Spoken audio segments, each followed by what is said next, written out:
Welcome to Belkin's Growth Podcast, hosted by Michael Maximoff, co-founder and managing partner at Belkin's. Today's guest is Jen Spencer, Vice President of Sales and Marketing at SmartBug Media. Jen runs a series of weekly podcasts called SmartBug on Tap with thousands of listeners. Over her career, Jen has built demand generation and sales enablement programs from the ground up and has experience working with tech startups, publicly traded companies, mid-market organizations. Michael and Jen talk about the role of the podcast in modern B2B, Jen's experience in starting and growing a podcast, and what makes a good podcast great. Enjoy listening. I've been thinking about this interesting thing lately. Why many companies, including Belkin's, are hosting B2B podcasts, right? Like why podcasts are become so popular in B2B space specifically, as many companies are in this space. What's your opinion on that? I think it's really exciting how B2B organizations are producing podcasts. And when you think about the way that human beings like to consume information, it just makes sense. So some people are going to prefer to consume information in the visual format, some, like a written format, some live, some maybe audio. So even though you sell to a business, you actually sell to people and you market to people. And those are human beings who have a method of learning that they prefer. And so podcasting is really simply, it's just another channel that you can use, the same as using social media as a channel or email marketing as a channel or video marketing. And it goes right in hand. And I think that's where, and another reason why we're seeing a lot of organizations adopt podcasts is because when they conduct their buyer persona interviews and they learn from their buyer personas and those ideal customers, when they understand how they like to consume information, if your buyer persona says, yeah, you know what, I sit in traffic for an hour each way every day, and I fill that time listening to books or listening to podcasts, there you go. That's an opportunity where you have your captive audience and you can provide really compelling content for them. You're saying that it's more like lifestyle trend, right? People are stuck in the traffic, they're doing some morning running, then the gym, doing some homework. So basically they are engaged with their hands and doing something, but at the same time, they want to educate themselves. So this educating trend becomes more popular lately, specifically in B2B. Is that about right? I think that's a fair statement. And it's just smart. It's just a smart marketing tactic to go where your people are. So I think B2B marketers are realizing that there's this opportunity, and we are seeing individuals consume more podcasts and continue to grow in their consumption of podcasts. So it really is just making sense when you line up kind of lifestyle and kind of the way that we like to consume media as humans. You line that up with marketing and business strategies. They go really well together. But then how to stand out, right? I mean, even a few years ago, there were just a few podcasts in this space where you can listen to, you can easily find them, you can subscribe for them. But right now, when you go and search for podcasts in every space, there are hundreds of them, right? So I've been listening to your podcast, and you have short episodes, 5 up to 10 minutes each. You talk about specific topic, difference between outbound, inbound, topics or tips for SEO, or something like one specific topic. Why is that? Is that just the strategy? Did you run some analytic and say, okay, this is the best shortage of or the best duration for the episode or the best topic for people to consume? Is that just because your typical audience listen to the podcast, let's say 10 minutes a day, that's good for them, and then they move forward with something else? Can you share with me the reasons for that? The reason for this sort of micro podcast approach that is SmartBug on Tap, it came from a place of experimentation. So I had previously, at my last company, I had previously hosted a podcast that was more of an interview format, truly bringing on a thought leader and engaging in an intelligent conversation about a topic. And there's a great place for these podcasts, right? But I was thinking about how I could use this medium in a different way. And it was just kind of like a test. Also, I was paying attention to the way my behaviors had changed. So I used to sit in traffic for an hour every day, right? And now that I work for SmartBug, we are 100% fully remote. So my commute is from my bedroom upstairs to my office downstairs. So I'm actually not consuming a lot of long form audio content anymore, but I am listening to I found myself like listening to shorter podcasts while I was like doing my makeup or making my coffee in the morning and just looking for those like kind of micro bites of information. So I thought, all right, well, this is what my day-to-day is like. And the world is full of interview format podcasts. So let me try something a little bit different. So it was a little bit of a test. And it's been exciting seeing the results and seeing the rise in subscribers, and the feedback that we get is been very worthwhile. Beautiful. How many listeners do you guys have right now? Oh my goodness. I would have to take a look. I think somewhere in like the 4,000 to 5,000 range. So I'm not entirely sure, but yeah, I'd have to dig in. And you have about like 40, 45 episodes right now. Yeah. And you do them like weekly, right? We do them weekly. We produce them weekly. They could be anywhere from like 5 minutes to 15 minutes. I focus less on the time and focus more on the content that we're delivering. But, the other thing is it's important to understand like what's your goal with the podcast that you're producing. So I was looking at this as it's another element in kind of the acquisition or lead nurture plans we have for our buyer personas. So is my expectation, I'm going to launch this podcast and I'm going to optimize the podcast completely for search and I'm going to find brand new people? That would be a bonus. That wasn't the main intention. The main intention was that we know we have at SmartBug, we have a very rich, healthy blog where we're publishing blog articles that are very detailed and get into like the nitty gritty of how to do something. Those blog articles, and we publish them once a day. We get so much great feedback about them. So it was just, okay, we already knew that the format of like very like tactically driven information, like that format worked really well, performed really well for us. And we saw it as being differentiating in our space. And so the podcast was an extension of that. So it was just the logical move for you to move forward with that content. It was. And then of course, the chance to, one of like my favorite things about the work that I get to do at SmartBug is I get to tinker. I get to play around with technologies, with tactics, strategies, test things, see what works, see what doesn't, and then potentially, help roll that out to our clients. And so it's one of the best parts of my job. Growing the listeners, did you grow organically to 4,000 to 5,000 listeners, or you had a hockey stick at one point where it kind of propelled you in terms of your number of listeners? Overall, I would say growth has been organic, but it is interesting. We have noticed we'll get some significant spikes around very specific topics. So because sales and marketing is so broad, we might have somebody one day who is loving the content because it's all about like web design and that's what they're into right in this moment. And then the next day it could be about sales enablement and that's maybe not as topical for them. So I don't think we see this people consuming every podcast that we produce. I think people are probably like cherry picking because we will see spikes around very specific topics. For example, SEO, like anything that we publish about SEO is extremely high performing. And so what's really cool when you're producing podcasts and you can get to see that like real time, all right, we see the rise in the number of downloads, that this tells us, hey, this is a topic that our, ideal customers are interested in. And so that we can use those data points to influence upcoming campaigns and help prioritize, new campaigns in other aspects of our business. So we are still new at this. We released like 8 podcasts so far. Obviously, I want to talk more about the team behind the process, how many people are involved, what they do and how they do this, right?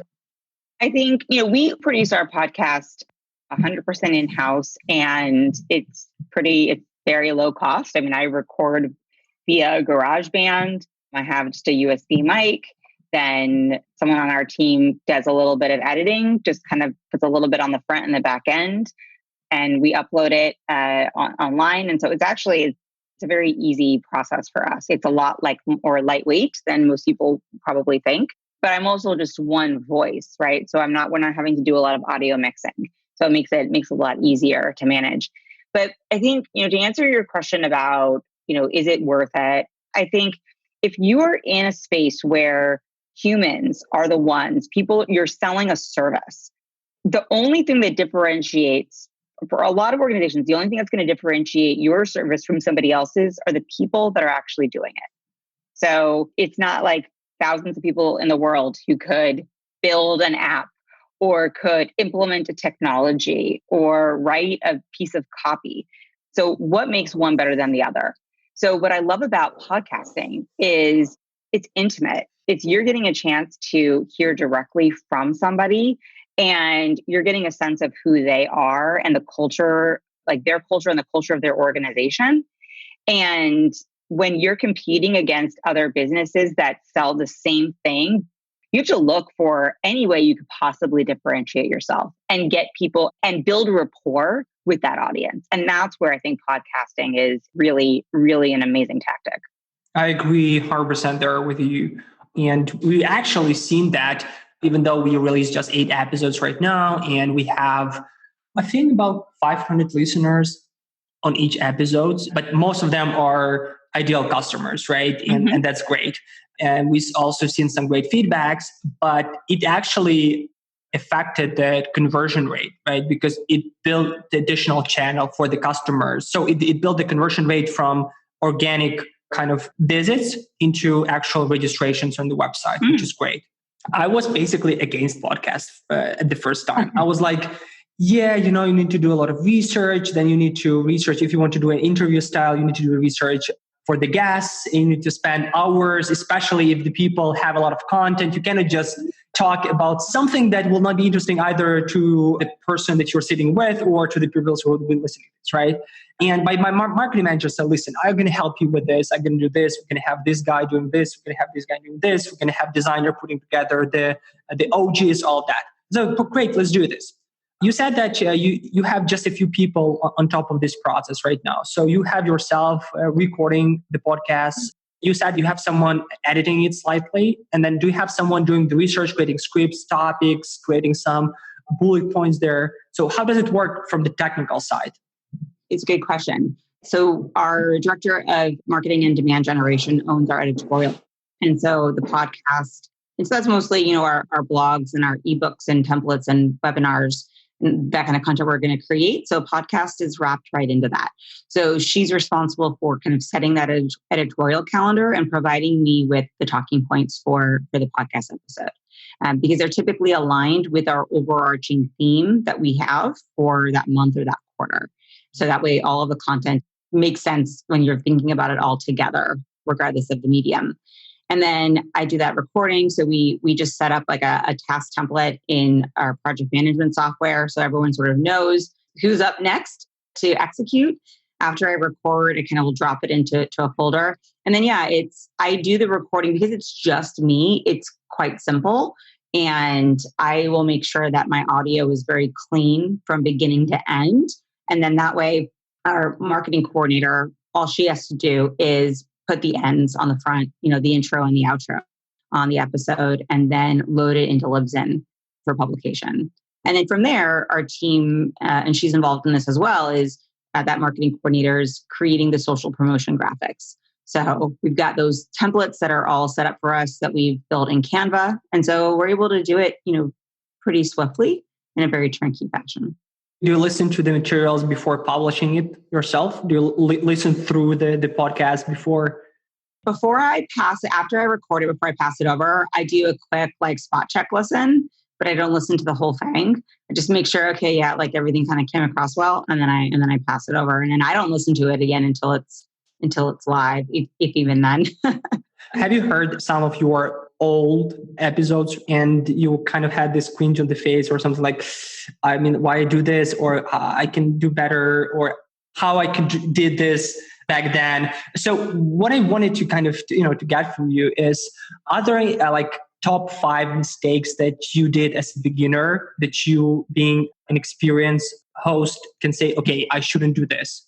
Top five things to keep in mind, basically, after the years of doing this. Well, one thing is more of a learning from when I used to host the Allbound podcast when I worked for Allbound. And that was an interview format podcast. And to your point earlier, I highly underestimated the amount of time it takes to prepare to have an intelligent conversation with another human being. It's scary because I talk to people all day long as part of my sales role. And so you think, oh, what's the big deal? But if you have a goal, you have an intention, something that you want to get out of that episode, you have to be very prescriptive about the kind of questions you ask and making sure that things stay on track so that you are able to walk away from that experience and say, okay, I have exactly what I needed. So it could be very frustrating to leave a podcast and go, shoot, I wish I would have asked about this, or I wish we wouldn't have gone down this path because that wasn't really where I wanted to go. So I definitely learned a lot there when it came to the interview format. As far as now, what other things I've learned is that to give myself more time.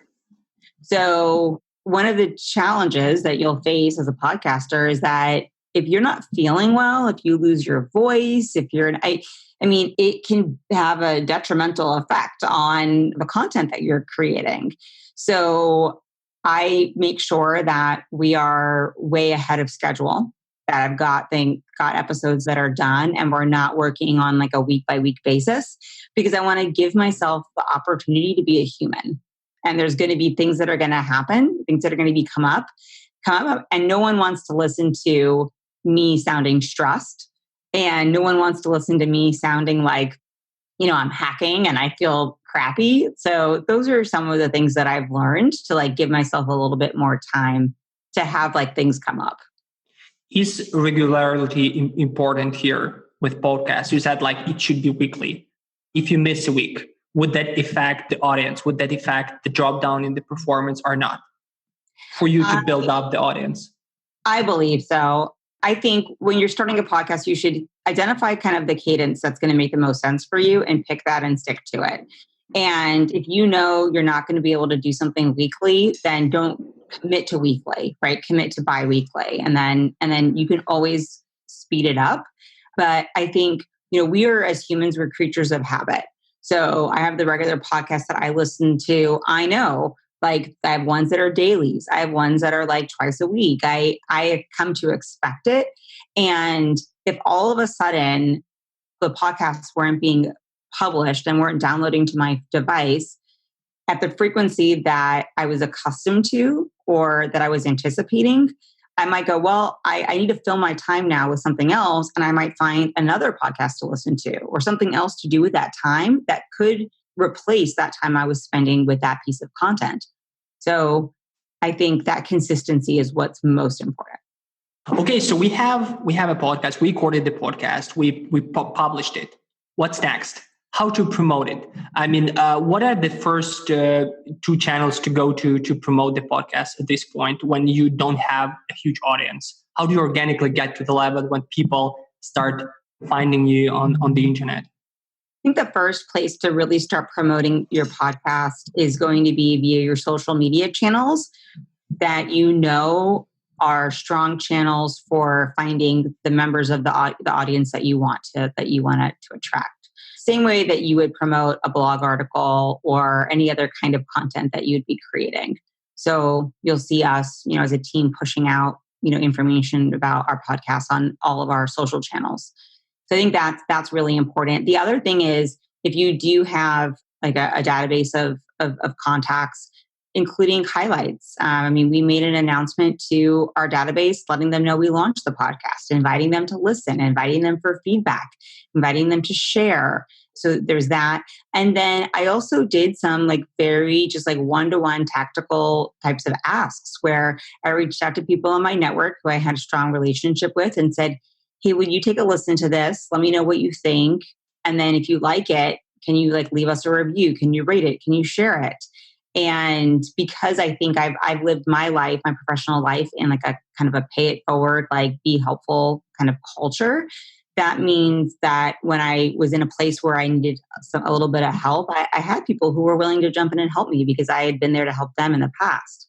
So I think those three tactics make sense. And then always kind of connecting it back, right? So connecting it back to the other work that you're doing, the content that you're doing. If someone on our sales team has a conversation with somebody and they ask a question that we've recently addressed in a podcast episode, that sales rep can be enabled with that content to share it, directly. And we see that content ends up getting shared multiple times within that same organization. And from there, you never know where it's going to go. That's a great point. I had a great chat with James Moore recently. He's one of the top sales professional in the US, top 100. And we were discussing the email follow-ups, and that they are all very generic, especially in the sales role. When you just wanted to remind about yourselves, hey, just wanted to reach out back. I didn't receive a reply from you, right? And what James said, he said, listen, why don't you add content there? Why don't you add an article or a piece of content that should be useful at this point of time to your client?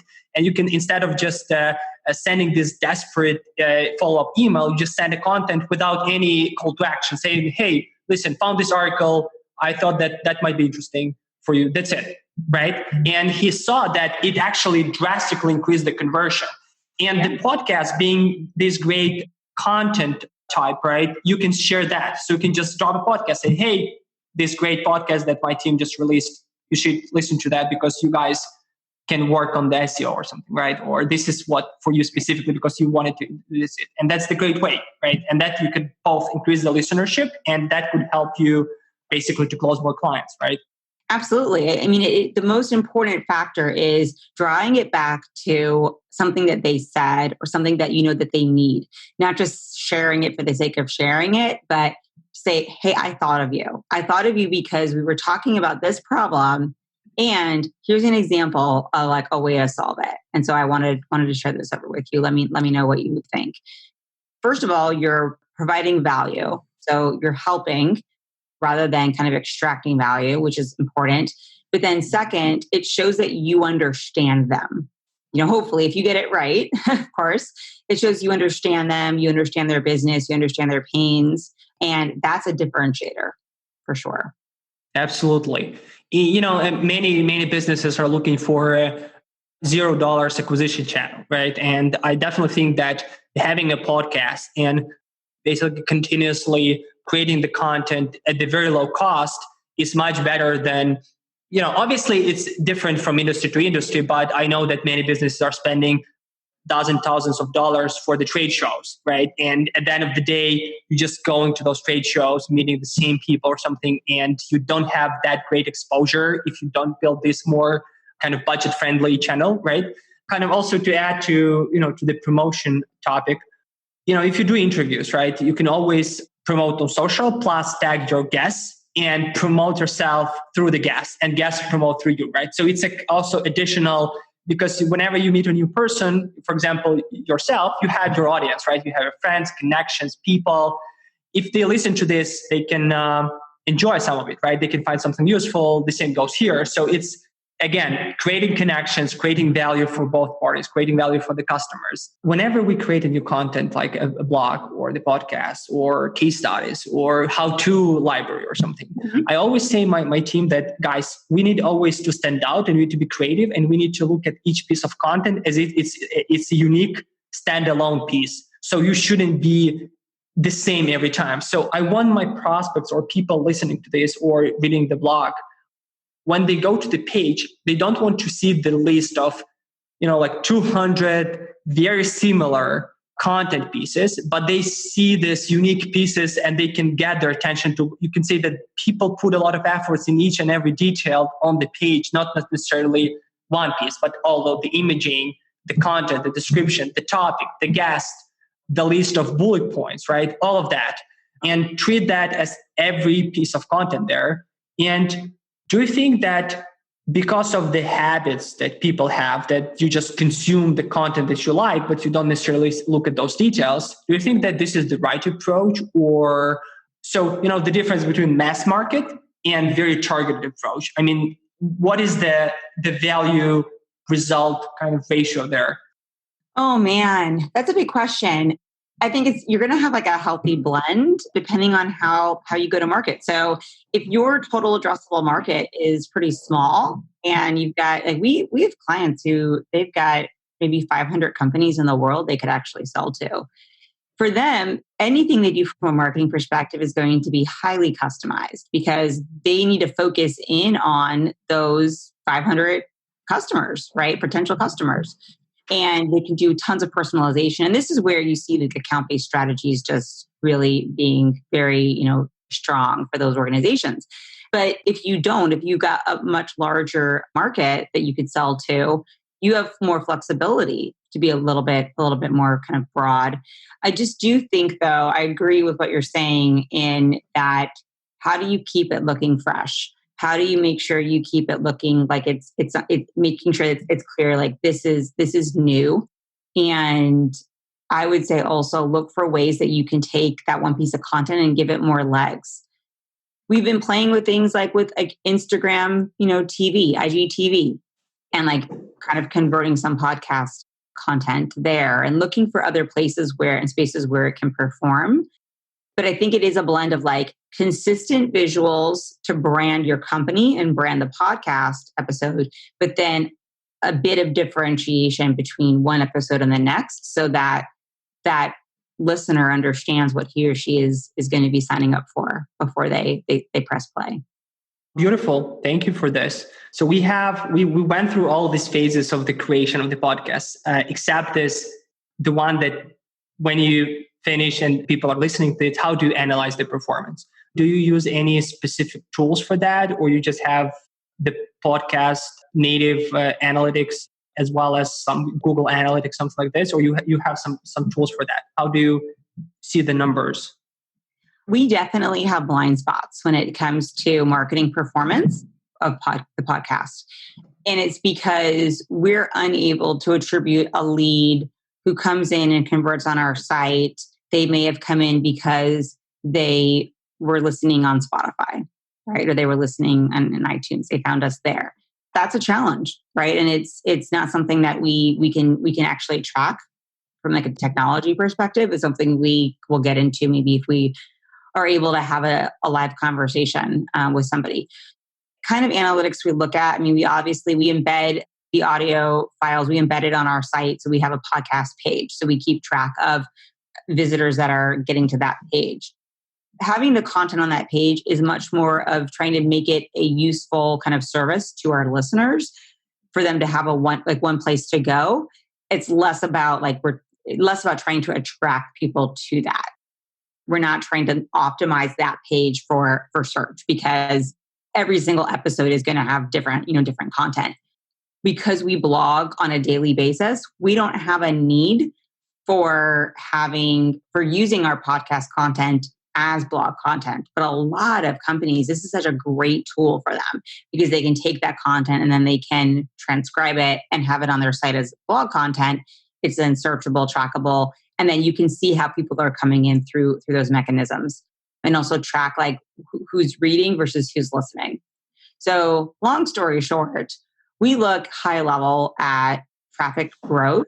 We look at spikes in the analytics of what episodes are getting the most downloads. And we build like correlations between those analytics and then the other kind of growth and success we're seeing across all of our digital marketing efforts. So it's a blend of art and science, but I think that in the world of podcasting, it's still quite a bit of art and science is still playing catch up. Where are we going with podcasts in the next 5 years? Would that be more popular? Would that be less popular? Or we're going to create in business, in B2B, we're going to create another channel like TikTok and going to have people there? What's your prediction? Well, I don't have my crystal ball here with me right now, but I don't think podcasts are going anywhere anytime soon. Now, what else is going to be added? Oh, goodness, who knows, right? I love the fact that I have absolutely no idea that's what makes my job, I think, so exciting. But I don't think podcasts are going anywhere anytime soon. I think as technology improves, it's going to be easier and easier for the kind of non-professionals to create and to be better creators. If I think about the kinds of videos and little movies that I've seen teenagers and tweens kind of make on their phones and think, oh my gosh, what are you going to be doing by the time you're a professional? So I think that we're going to see more creative uses for podcasts. What I really want to see, I want to see better analytics. I want someone to crack the code on attribution. And I feel like that's just, it's like right for the taking. Like I'm ready for someone to come in and just disrupt it all.